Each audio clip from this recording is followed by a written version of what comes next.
The story of the disappearance of Flight 19 is often called one of aviation's most enduring mysteries. The popular version goes like this. A few months after the end of the Second World War, 5 U.S. Navy TBM Avenger torpedo bombers took off on a training mission from their airfield at Fort Lauderdale, Florida. The plan was to fly east, out over the ocean, drop practice bombs on a shoal near Bimini in the Bahamas, and then perform overwater navigation training. The planes were to turn north, fly 70 miles, and then turn back southwest to return to Fort Lauderdale. If you trace that flight plan on a map, it looks exactly like a triangle. 4 hours later, the flight was overdue and running low on fuel. The flight leader called in on the radio to report that they were lost. His compass was spinning wildly, night was falling, and the surface of the sea suddenly looked somehow strange to him. That's the last that anyone heard from Flight 19. Sadly, 5 planes and 14 men went missing that day. It gets worse, however, because when Flight 19 didn't return, the Navy launched a search and rescue effort. 2 planes went out, but only 1 returned. The other plane also disappeared, supposedly just like Flight 19. Another 13 lives were lost. In all, 6 planes and 27 men had simply vanished as if into thin air.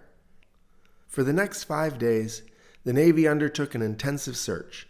Despite that, no sign of the planes or the men was ever found. In fact, to this day, no trace of Flight 19 has ever been found.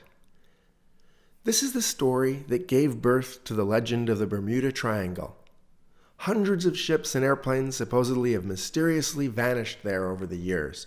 And all this mayhem has been blamed on everything from UFO abductions to magnetic anomalies, electrical storms, and worse. So check your disbelief at the door, because we're about to take a deep dive into the myth and the reality of what really happened to Flight 19. There are 7 leading theories out there. The first is that Flight 19 is a case of UFO abduction. Okay, I'm not saying it's aliens, but yeah, it's aliens. That idea really took on a life of its own after the 1977 release of Steven Spielberg's movie Close Encounters of the Third Kind. His film took advantage of the growing popularity of the myth of the Bermuda Triangle and its roots in the missing planes of Flight 19. At the start of the movie, the planes are found 1,500 miles away from Florida in the deserts of New Mexico. At the end, when the alien mothership lands, the first to walk off are a group of bewildered naval aviators, not looking a day older than when they were lost. One by one, they report in with their name, rank, and serial number. The names match the story. And as for the other evidence supporting UFO abduction, well, there is none. Hollywood trumps reality every time.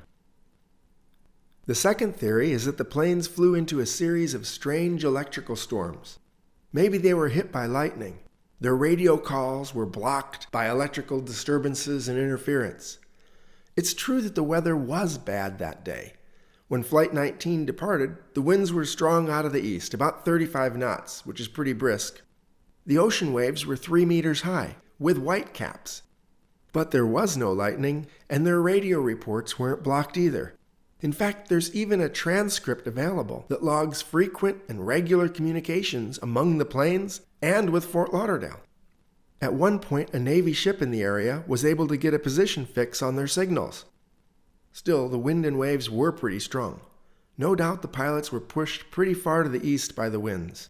And further, if they had crashed into the sea, with the height of the waves, they would have had little chance of successfully ditching the planes, climbing into life rafts, and later even being spotted had they survived the impact. The third theory, the planes might have been grabbed by sea monsters and dragged down into the ocean depths. Like UFO abductions, this is also one of those crazy, imagined scenarios. It's so preposterous that even Hollywood hasn't made a movie about that one yet. The fourth theory, there's been some pseudoscientific debate about the potential that methane gas builds up under the seabed. The theory goes that from time to time, the sea burps up these bubbles. Huge amounts of methane gas then explode rapidly to the surface, causing the seas to boil. And as methane is lighter than air, it rises quickly too. Theoretically, methane gas bubbles could be so big that ships on the surface would fall into the sea, which then would collapse around them, swallowing them whole into the depths. Airplanes overhead could potentially fall out of the sky. The obvious problem with this theory is we've never seen one of these methane gas bubble explosions. Like ever. The fifth theory claims that the planes might have flown into a time warp. This is actually my favorite.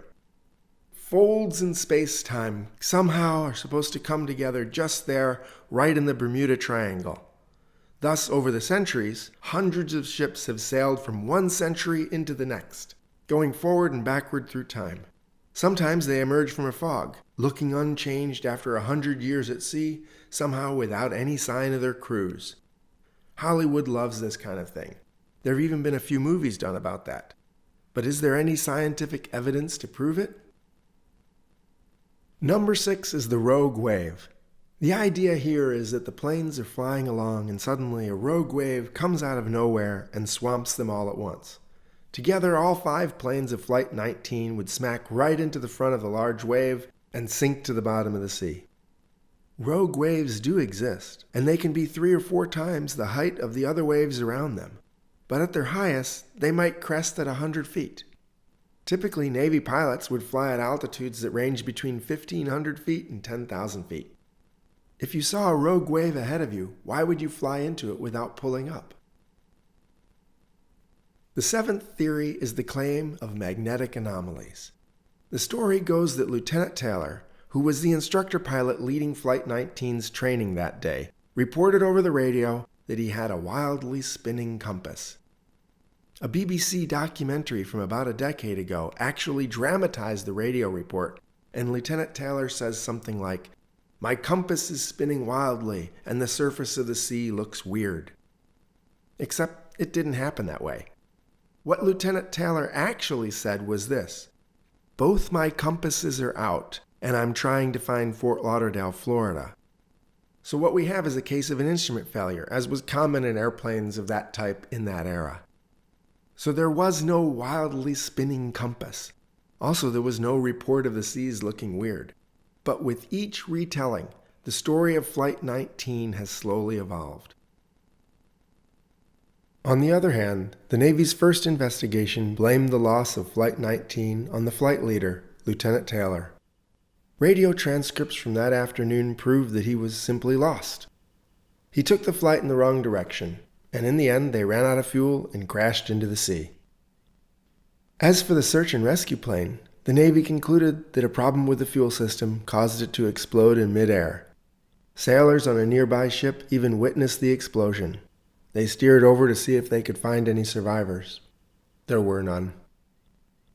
None of that is as exciting as sea monsters, giant methane gas bubbles, wildly spinning compasses, UFOs, or alien abductions. But then you never know. They say the Bermuda Triangle never gives up its secrets. I'm Thomas Van Hare, and this is Historic Wings. If you like these videos, please subscribe and click like, and consider sponsoring us through Patreon or PayPal. And remember, there's always more to the story.